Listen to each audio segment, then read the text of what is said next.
세기에 일어났지 않습니까? 루터에 의해서 일어났는데 교회사의 그 흐름을 완전히 바꾸어 버렸지요. 그리고 개신교의 첫 발을 알리는 시발점이 된 걸로 압니다. 왜 이렇게 이 종교 개혁이 일어났느냐 하면은 교회가 권력화되면서 타락했기 때문에 종교 개혁이 일어났습니다. 당시 교황과 사제들은 돈과 권력에 심취를 했고, 또 교회 권력은 교회의 크기에서 나온다고 생각을 했습니다. 그래서 화려한 대성당을 건축을 하는 데 모든 초점을 맞추게 되었지요. 결국 그 건축비를 어떻게 충당할 건가, 이것이 고민이 되어서 나온 것이 면죄부입니다. 사실 지금 안타깝게도 한국의 교회 현실도 이런 모습과 유사한 점이 상당히 많습니다. 첫째, 이 교회가 대형화되는 것이 닮았습니다. 물론 어떤 이 교회가 대형화되는 것은 잘못이 아닙니다. 이 큰 교회 목회자가 세상 권력자처럼 행세하지 않고 교회 성장과 교리가 바르고 또 선교와 구제에 힘쓰고 또 교회를 이렇게 개척하는 일에 앞장을 선다고 한다면은 그렇게 그 비난받을 일이 아닙니다. 오히려 격려하고 더 칭찬하고 함께 해야 할 그런 대목입니다. 다만 교회가 대형화되는 그 현재 추세로 봐서는 바람직한 추세는 아니다고 저는 그렇게 생각을 하고 있습니다. 왜냐하면은 교회의 대형화는 약육강식처럼 지금 진행되고 있기 때문입니다. 그래서 이 세상에 지배하는 형태와 거의 유사하다. 그래서 교회가 때로는 타락의 그 온상이 되기도 합니다. 그 한 가지로 교회가 무리한 건축을 하잖아요. 지금 한국의 대형화된 교회 중에서 부도난 교회들이 상당히 많이 있습니다. 교회 건축이 진행이 되면서 상당히 어려움을 겪는 일이 많이 생겼습니다. 자연스럽게 사실 비난받을 일은 아닌데, 그런데 성장을 위해서 무리한 건축을 하다가 보니까 사회에 지탄이 되는 교회들이 지금 우리 그 한국 사회에 이슈화가 된 경우입니다. 둘째로 보면은 성직자들의 세속화가 그 교회 중세 교회를 상당히 많이 닮았어요. 그런 세속화의 대표적인 사례가 제일 먼저는 세습화죠. 교회 세습화 문제는 때로는 이럽니다. 최근에 제가 들은 얘기인데 그래요. 아들 목사님께서 설교가 더 낫습니다. 이렇게 이제 하고, 또 하는 얘기가 뭐 사위라고 후임이 되지 말라는 법이 있습니까? 이렇게 해서 당회의 분위기를 만들어가는 경우가 있습니다. 그렇지만 우리 구세군은 그렇지 않죠. 구세군은 저도 교회를 처음 개척했고 교회 개척을 할 때는 2명의 교인을 가지고서 뭐 부위가 가는 자리가 다 그런 자리잖아요.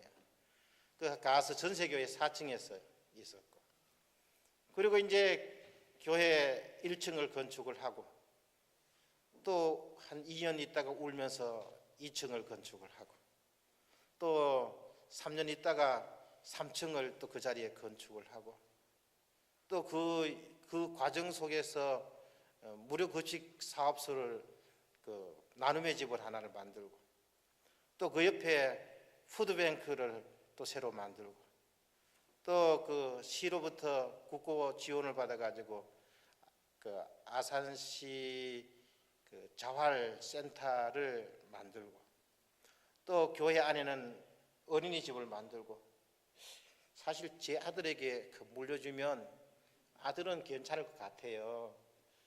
근데 이 구세군이다 보니까 아들한테 물려줄 도리가 없어요. 우리 사관님도 그렇죠. 여기 좀 변화를 크게 줘도 아마도 이 구세군의 사간 자녀가 되어서 인사명령을 받고 오지 않는 이상은 세습화한다는 것은 있을 수 없습니다.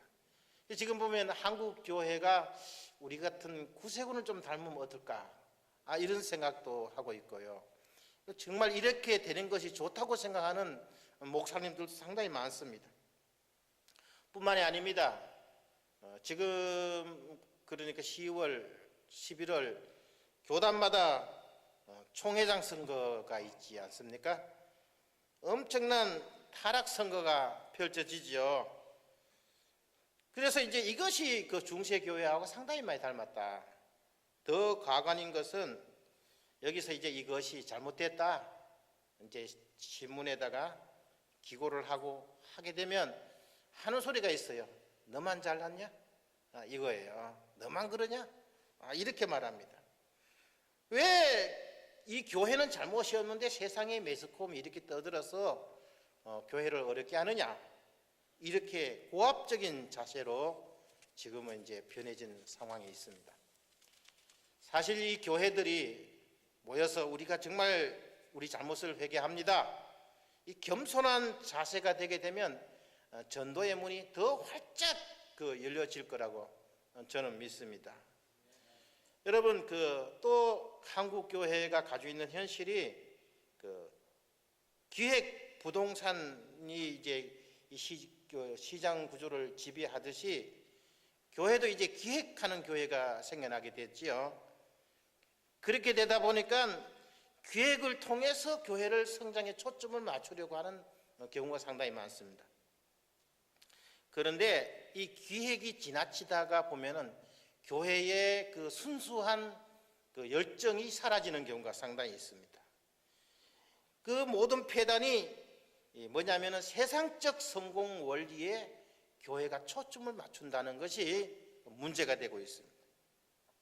그래서 교회가 이제 갱신운동이 중소교회들마다, 작은 교회들마다 교회 갱신운동을 일으키는 그 목사님이 있습니다. 저도 그 가운데의 한 사람입니다. 왜냐하면은 교회 안에는 세속주의하고 상업주의만은 들어오면 안 되겠다. 이것이 계속 침투하기 때문에 문제가 되기 때문에 이건 안 된다. 교회가 세상을 따라가면은 오히려 이 교회는 성장을 하는 것 같지만 오히려 그 영향력을 잃어버리게 됩니다. 적어도 이 100명의 이 교회가 있다고, 우리 성도들이 있다고 한다면 적어도 이 사회, 지역 사회의 1000명 정도에게는 영향력을 미쳐야 되지 않느냐, 저 생각이. 교회가 500명의 성도가 된다고 한다면은 적어도 5000명의 사회를 뭔가 거룩함으로 만들어가는 그 과정 속에 있는 모습이 보여줘야 교회답지 않느냐 하는 것입니다.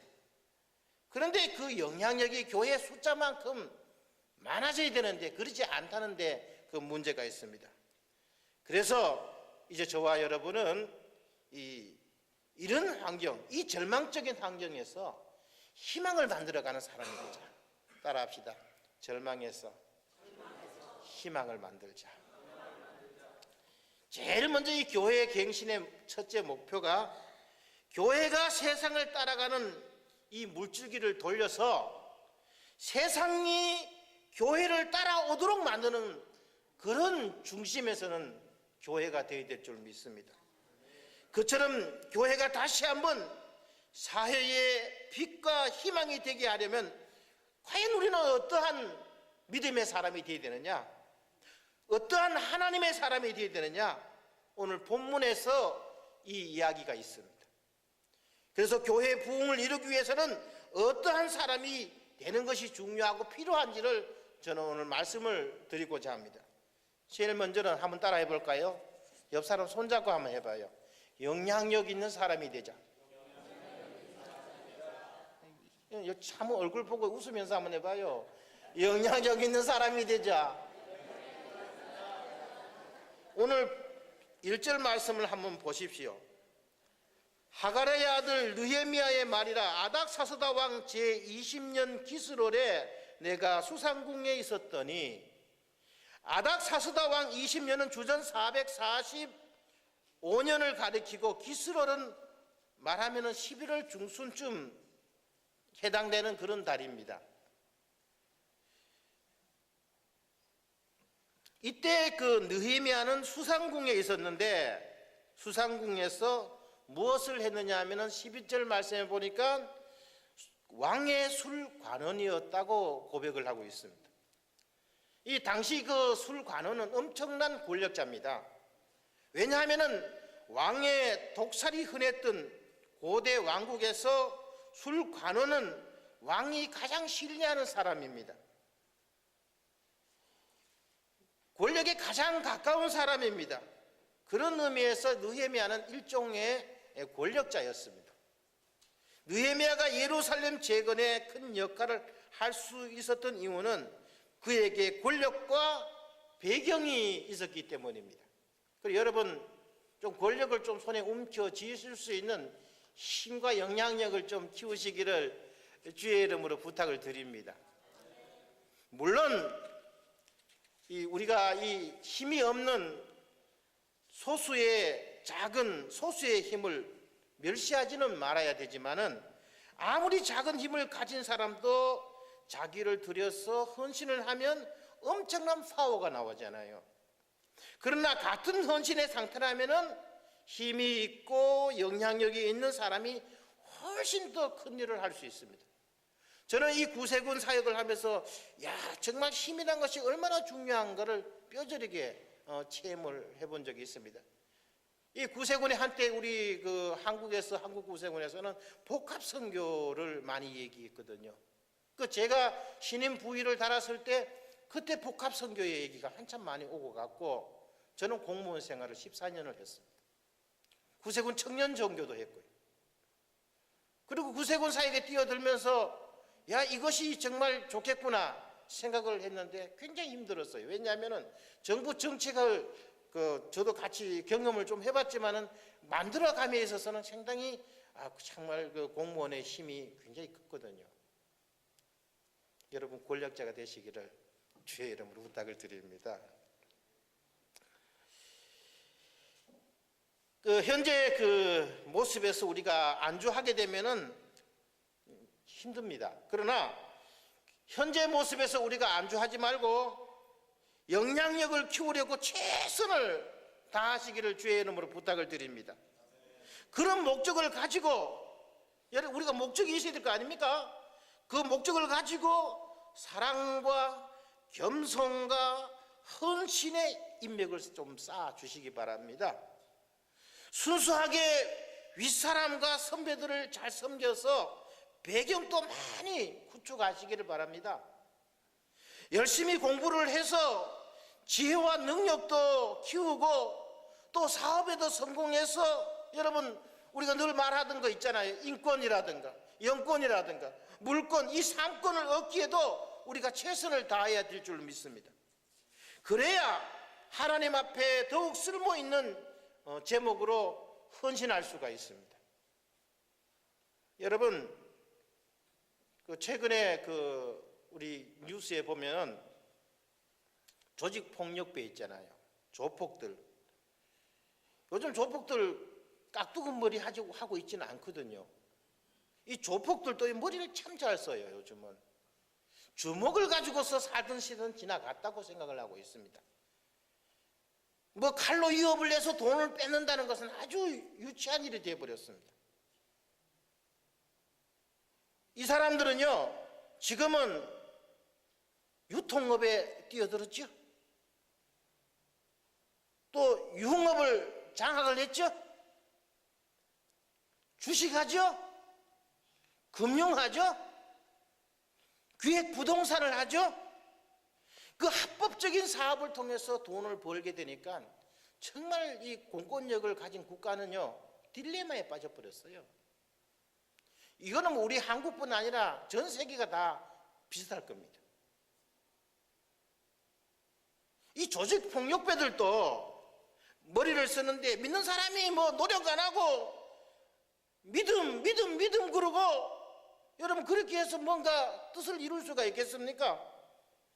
여러분 우리는요 기도도 잘해야지만요. 기도도 목적 있는 기도를 해야 돼요.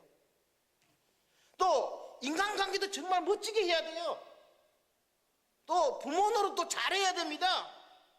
뿐만 아니라 남편의 역할, 아내의 역할, 자녀의 역할도 잘해서 공부와 사업을 병행하면서 계속해서 우리의 역량을 키워야 될 줄로 믿습니다. 여러분, 지금 악의 세력이 얼마나 무섭게 정말 발전하고 있는지 아십니까? 여러분, 컴퓨터 제일 잘 다루는 사람들이 누굽니까? 교회입니까? 악이라고요. 그리고 그 사람들을요, 컴퓨터 제일 잘 다루면서 하는 거 뭐예요? 포르노 사업 아닙니까? 또 뭐예요? 해커해서 컴퓨터 교란시키고 금융업 장악해버리고 중간에 돈 빼먹기 다 하고 머리 좋은 사람들은 거기 다 있어 보이는 그런 느낌이 들어가 버렸습니다. 그런 상황에서 믿음에 있는 사람들이 그냥 이것저것 대충 넘어가서야 안 되거든요. 여러분 따라합시다. 선한 영향력을 끼치자. 할렐루야.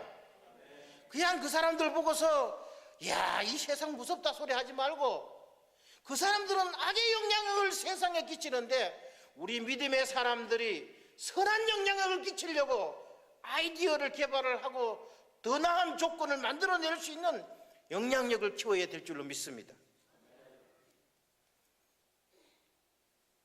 여러분 1960년대에 우리 근대사 속에 보면 미국이 엄청난 그 무기를 가지고서 월남전 베트남 전쟁을 했잖아요. 사실 실패했잖아요. 그 전쟁으로 미국은 히피가 양산이 되었고 젊은이들의 허무주의가 극에 달했고 국론 분열이 일어났고 정말 정신과 질병 치료를 받는 사람들도 많이 생겨났습니다. 왜 이렇게 비참한 상황까지 가게 됐냐면은 그 이유가 한 가지밖에 없잖아요. 왜 싸우는가? 전쟁에 대한 분명한 목적이 없었지 않습니까? 사람이 분명한 삶의 목적을 거치지 않으면 성공된 삶을 만들어낼 수가 없습니다. 그러므로 우리는 왜 사는가? 내 삶의 목적이 무엇이고 나의 비전은 뭔가? 여기에 분명한 대답을 갖고서 인생을 출발하시기를 주의 이름으로 부탁을 드립니다. 젊은이들도 마찬가지고요. 우리 모든 꿈을 가지고 왔으니까 여기에 초점을 뭔가 맞춰야 될 줄로 믿습니다. 아무리 물질이 있고 명예가 있고 지식이 잘 되어도 분명한 목적과 사명이 없으면은 그 삶은 실패한 삶입니다. 제가 얼마 전에 차를 타고 이제 가는데 갑자기 이런 생각이 들었어요. 왜 출가하고 가출이 다른가? 왜 뜻에는 차이가 없는데 왜 큰 뜻의 차이가 있을까? 여러분 한문으로 말하면은 글자 순서만 바뀌었잖아요. 똑같이 집을 나간다는 거잖아요. 그런데 출가는 위대하게 보이고 가출은 어리석게 보이지 않습니까? 그것은 목적이 있느냐 없느냐 그 차이입니다. 뚜렷한 목적을 가지고 집을 떠나면 출가가 되고 목적이 없이 현실을 피하려고 집을 나가면 가출이 되는 거예요. 그처럼 사람에게는 뚜렷한 목적이 있다는 것이 참 중요합니다. 우리는 좀 더 쓸모있는 나무로 헌신되기 위해서 목적을 가지고 기도하시기를 바랍니다. 열심히 하나님의 지혜도 구하고 공부와 사업도 열심히 해서 여러분 수상궁에 들어가 지금보다 영향력이 있는 하나님의 사람으로 준비된 영혼이 되시기를 주의 이름으로 부탁을 드립니다. 한번 따라해 볼까요? 공동체를 생각하는 사람이 되자. 여러분 본문 2절 말씀을 한번 읽어주시기 바랍니다. 시작.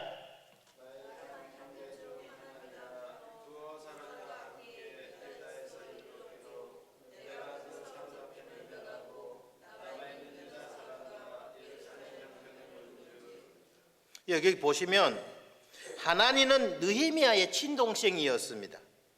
동생 하나니는 형의 도움으로 바사 제국에서 페르시아에서 북이 영화를 누릴 수가 있었지만 그 북이 영화를 뿌리치고 예루살렘으로 귀환을 했습니다. 그런데 예루살렘에 귀환을 해보니까 생각한 것보다 예루살렘이 더욱더 황폐화되어 버려 있습니다. 하나님은 그 장면을 보고서 내 조국의 장래를 생각하니까 눈물이 나왔습니다. 빨리 재건하고 싶은데 내 힘으로는 어쩔 수가 없습니다. 결국 높은 관직에 있는 형의 도움을 받기를 원했습니다. 그래서 예루살렘을 떠나서 수상궁을 찾아갔습니다. 느헤미야는 동생 하나니를 보고서 급히 포로 생활해서 예루살렘으로 귀환한 사람들과 예루살렘이 어떤 형편에 있는가를 물었습니다. 몸은 수상궁에 있었지만 마음은 예루살렘에 가 있었어요. 여러분, 고향 소식이 늘 궁금하시죠? 그렇죠?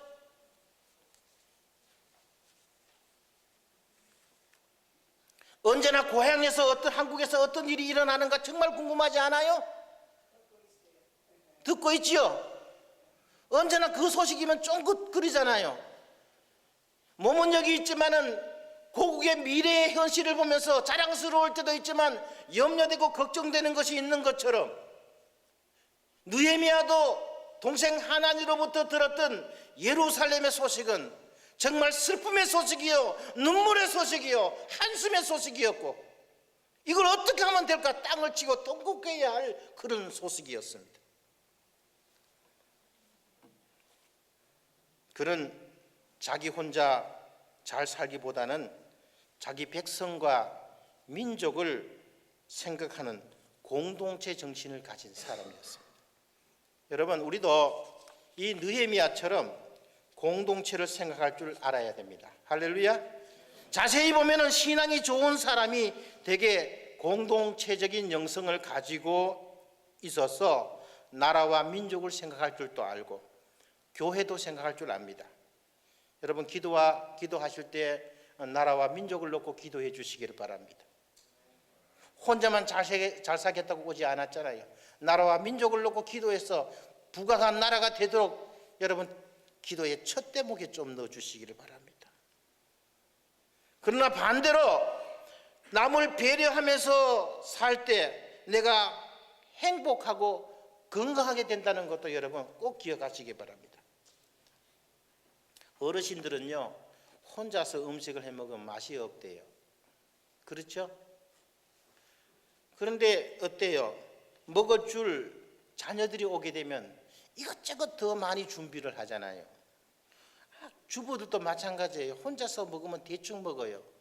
근데 자식이 오거나 남편이 오게 되면 정말 이것저것 다 만들어서 마음껏 먹게 해주고 싶어요.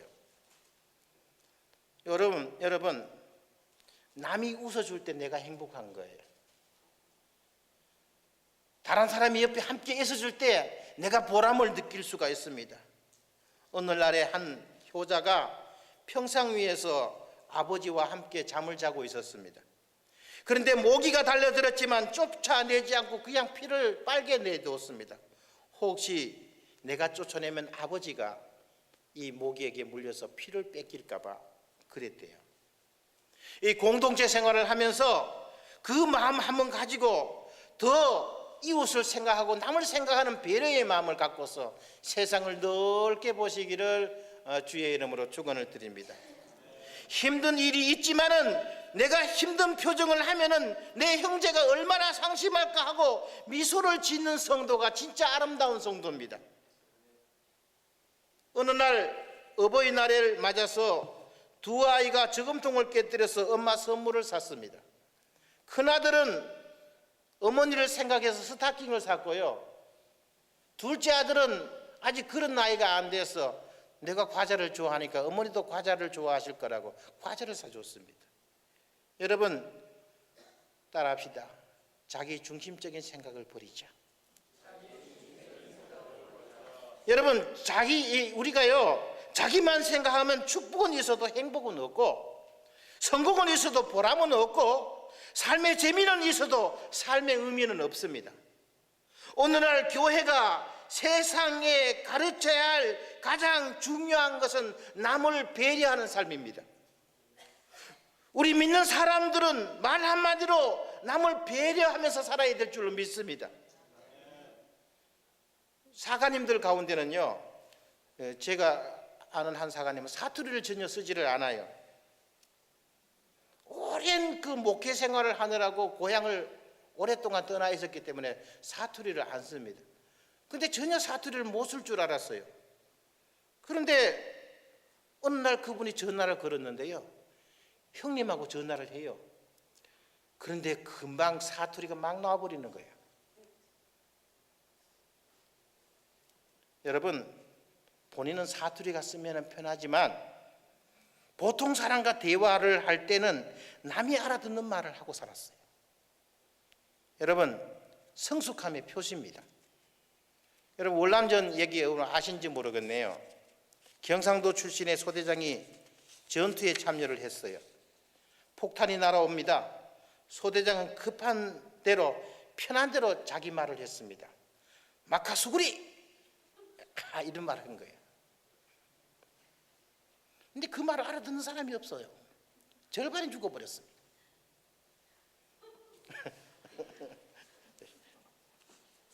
두 번째, 또 포탄이 날아왔습니다.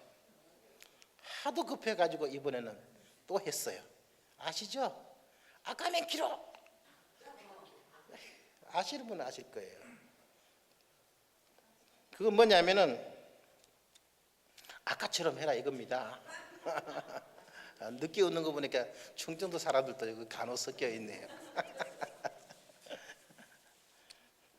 마카수구리는 경상도 말이 엎드려 있거든요. 다 죽어버렸답니다. 우리가요, 언어 하나를 쓰는 것도 남을 배려하고 써야 돼요. 그리고 우리 기독교인들은 말에 책임을 져야 돼요. 그래서 말 한마디가 얼마나 큰 위력을 발휘하는지 몰라요. 여러분, 말 한마디 할 때도 조심해야 돼요. 왜냐하면 우리는 파워 있는 사람이니까, 능력이 있는 사람이니까요. 이 능력 있는 사람이 말 한마디 잘못하면 그대로 실행해 버리죠, 하나님은. 그러니까 말에 참 조심해야 돼요. 그래서 말 한마디를 하더라도 배려하는 말을 하고, 또 격려하는 말을 하고, 또 뭔가 파워 있는 말을 해서 상대방에게 영향력을 끼쳐야 되는 거예요. 선한 영향력을. 할렐루야. 진정한 개혁과 부흥은 이런 겁니다. 좌측 사람은 우측을 생각하고 우측은 좌측을 생각하란 말입니다. 자꾸 그래서 그런 것이 있으면 안 되고요. 서로 배려하면서 아름다운 사회를 이끌어갈 줄 아는 성숙한 믿음이 우리 삶 속에 있어야 될 줄 믿습니다. 따라합시다. 감동할 줄 아는 사람이 되자. 3절을 한번 읽어주십시오. 시작.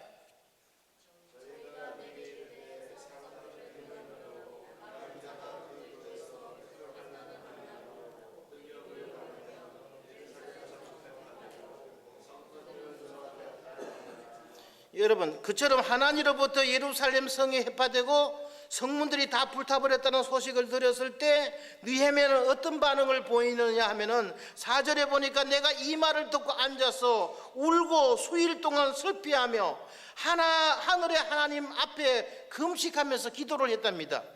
느헤미야는 가슴 아픈 소식을 듣고 그래 어쩔 수 없지라고 반응하는 것이 아니라 이방 나라에서 유대인으로서 높은 자리에 오를 정도로 있기 전적인 의지의 사나이였지만은 그 사나이가 굵은 눈물을 흘릴 줄 알았다는 것입니다. 지금 우리 믿는 사람에게 필요한 것이 눈물입니다. 감동할 줄도 알고 눈물을 흘릴 줄도 아는 따뜻한 가슴이 우리 믿는 사람들에게 필요하다는 말입니다. 모진 마음으로 살아가는 것이 아니라 따뜻한 우리 인간성을 회복하는 믿음의 사람이 되시기를 주의 이름으로 부탁을 드립니다.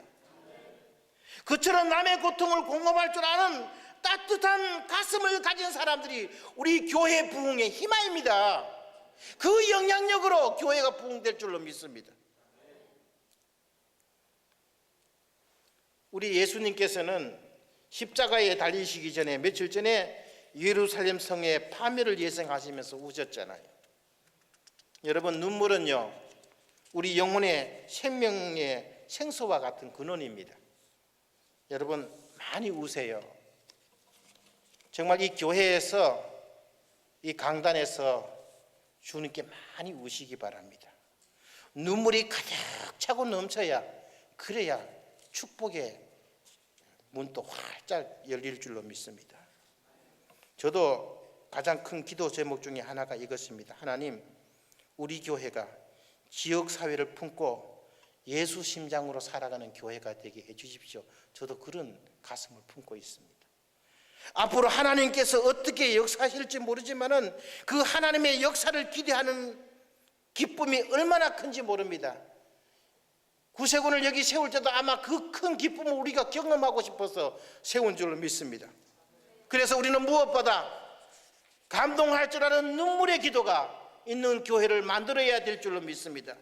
기도하면 생각이 변하고, 기도하면 여러분 우리 말이 변하고, 기도하면 가능성의 믿음을 가지게 되고, 그것이 우리에게 승리를 가져다 올 줄로 믿습니다. 기도는 부정적인 삶을 긍정적인 삶으로 바꿉니다. 사실 기도하지 않는 사람에게는 믿음이 있는데요, 안 된다는 것이 믿음이에요, 그 사람들에게는. 그런데 기도는 안 된다는 믿음을 된다는 믿음으로 바꾼다는 거예요. 그래서 여기서 눈물을 흘려 기도하면서 안 된다를 된다로 바꾸는 믿음의 사람이 되시기를 주의 이름으로 축원을 드립니다. 우리의 신실한 기도가 반드시 역사를 일으킵니다. 실제로 느헤미야는 이런 상황에서 안 된다, 예루살렘 성은 획파되었다, 이렇게 좌절할 수도 있었겠지만은 된다 하면 된다로 그는 52일 동안에 여러분 예루살렘 성을 회복시켜 버리지 않습니까? 그리고 나서 에스라 선지를 통해서, 학사 에스라를 통해서 그 땀을 흘려 세워놓은 그 예루살렘 수문 앞 광장에서 성경을 읽을 때에 6시간을 서서 읽으면서 그 백성들은요, 주께서 원하시면 아멘 아멘 아멘 아멘 아멘 아멘 아멘 아멘 아멘 감동의 눈물의 도가니였다고요. 말씀이 갈급한 심령들은 하나님의 꿈을 심어놓고 현장을 일으키면서 그리면서 말씀을 들을 때는 모여서 정말 아멘 아멘 아멘 아멘을 외쳐되었다고요. 교회가 그럴 때 부흥이 됩니다. 그리고 우리 심령도 그럴 때 부흥이 될 줄로 믿습니다. 그래서 우리는 절망에서 희망을 만드는 사람이라고요. 절망에서 꿈을 꾸어내서 반드시 그 꿈을 성취하는 사람이 믿음의 사람이고 하나님의 사람이라는 것을 여러분 믿으시기를 바랍니다. 제가 시계 보니까 지금 10분이네요. 더 할까요? 근데 사실은 여기 15분에 시작했습니다. 11시 15분에 찬양. 제가 보면 내가 좀 저렇게 좀 더 길게 할 수 있겠구나 싶어서 위안을 얻었어요. 12시 넘어가면 보통 땡 하잖아요. 혹시 제가 좀 설교를 조금은 길게 한 편인데요, 그래도 3분의 2는 했습니다. 마지막 그래도 대충 마무리를 좀 하겠습니다. 여러분, 살다가 보면요, 실망스러운 현실과 거대한 문제 속에서 내가 어떻게 해야 될지 모를 때가 있습니다. 그때 여러분 정말 땀과 지혜가 필요하지 않습니까? 눈물이 필요하지 않습니까? 그래서 생기 있게 살고 싶은 마음과 용기가 생기게 되고요, 그래서 기도를 통해서 슬픔을 추방하고 자신을 가꾸고 가다듬고 끊임없이 노력하는 그런 모습이 나타나지 않습니까? 또한 잘못된 것을 찾고 고칠 수 있는 석수가 눈물을 가지고 항상 기뻐하고, 여러분 또 돈 때문에 너무 근심하지 말고 먹고 사는 문제 때문에 근심하지 않을 정도의 성실한 책임 있는 기도가 우리에게 필요하다고요. 믿는 사람에게 그런 기도의 힘이 얼마나 놀라운 그 믿음의 역사를 만들어내는지 우리가 경험을 하고 체험을 해야 될 줄 믿습니다. 그래서 우리는 기도가 중요합니다. 일생이 내 뜻과 노력대로 되지 않는 경우가 너무 많기 때문에 우리가 남의 인생을 가르치는 것이 아니라 내가 기도로 극복해야 될 것이 너무나 많습니다. 여러분, 그래서 우리는 스스로 믿음 생활을 하면서 스스로를 터득하는 사람입니다. 여러분, 부부지간에 문제가 왜 생기죠? 남편이 아내를 가르치려고 하고 아내가 남편을 가르치려고 하니까 문제가 생기잖아요. 그래서 정말 갈라서는 경우가 상당히 많잖아요. 30년 동안 부모도 못 가르치는 건데 결혼했다고 30년 동안 알지도 못하는 사람이 만났는데 어떻게 가르친다고 되겠습니까? 안 되죠. 그래서 저는 결혼 주례식을 할 때는 항상 두 마음을 가지고 삽시다. 딴 주머니 차고 삽시다. 가르칩니다. 그 의견 조율을 해야 되죠. 그래야 행복하죠. 인생은 가르치는 것이 아니라 스스로 터득하는 것이기 때문에 무엇보다도 우리에게 있어서 기도가 중요하다고요. 기도로 결정을 하고 기도로서 서로가 문제를 해결할 수 있는 통로를 만들어 가시기를 바랍니다. 그러면 하나님의 꿈이 우리의 삶 속에 나타날 줄 믿습니다. 이제는 우리는 어떤 장벽을 만나도 여러분 절대로 의기소침하지 마십시오. 좌절하지 마십시오. 낭망하지 마십시오. 하나님께 영광을 돌리는 삶의 목적이 분명하면은 우리에게는 장벽은 없어질 줄로 믿습니다. 할렐루야. 장벽을 없애려고 하는 기도와 눈물이 필요하다는 말씀을 저는 오늘 여러분에게 드렸습니다. 다 우리는 부족한 사람이잖아요. 여기 완벽한 사람이 어디에 있습니까? 그러나 하나님이 우리를 사용하시면 바뀌어질 줄로 믿습니다.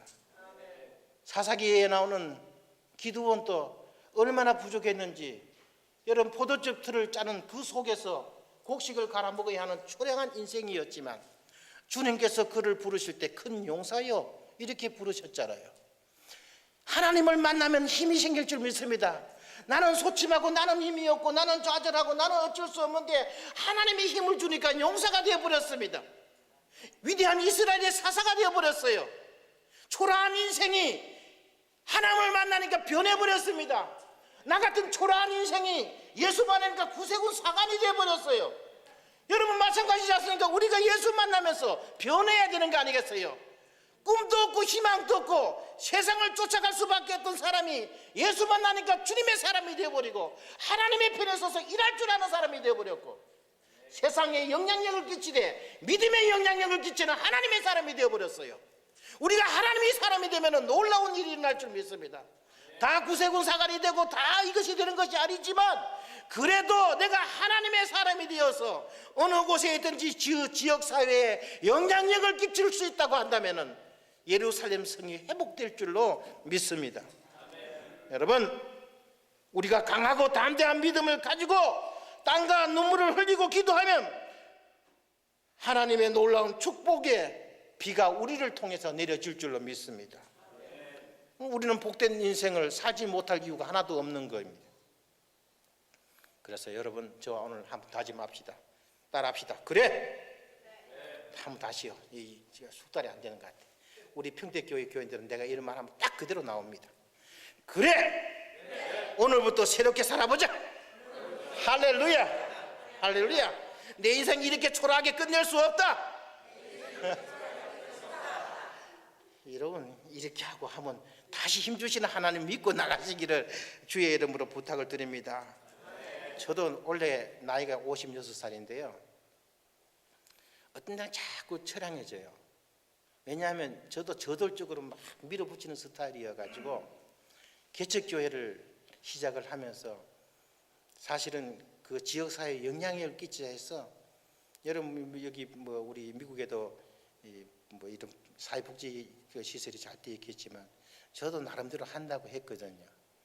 그래서 이 푸드뱅크를 제가 아산시에서 만든 전국 최초로 국고 지원을 받은 사람이에요. 직원 하나도 없는데 우리는 정부로부터 직원까지도 받아서 공무원까지도 파송시켰던 사람이에요. 그리고 그 엄청난 도네이션을 받았어요. 말로 표현할 수 없을 만큼 충청남도 그 전체 사회복지시설에 그 만두 같은 거는 대형 차량으로 공급해 줄 수 있었던 그런 힘을 가졌을 때가 있었어요. 그런데요 그런 걸 하면서 많은 경험을 하게 됐죠. 하나님께서 함께 하시는 놀라운 현장을 보면서 야 이것이 내 인생에 있어서 최고의 그 목회에 영향력을 끼치는 사람이 되었구나 생각도 했습니다. 그러나 때로는 초라하게 될 때도 있었거든요. 그러나 하나님은 새롭게 또 변화시켜서 또 다른 모습의 나를 만들어 갈 줄 믿습니다. 마찬가지입니다. 하나님은 나를 통해서 또 다른 나를 만들어서 하나님의 사람으로 세울 줄 믿습니다. 우리 나성영문 사랑하는 우리 구세군 가족 여러분, 믿음의 사람으로 시대를 이끌어갈 힘이 내 기도에서 나온다는 것을 기억하고, 여러분의 기도가 하나냐의 기도가 되고, 여러분의 기도가 느헤미야의 기도가 되고, 여러분이 학사 에스라의 기도 되고, 여러분이 이스라엘 백성처럼 주께서 원하시면 아멘 아멘 아멘 아멘 하면서 합작을 한다면은 이 교회가 금방 주의 이름으로 부흥될 줄로 믿습니다. 우리 기도합시다.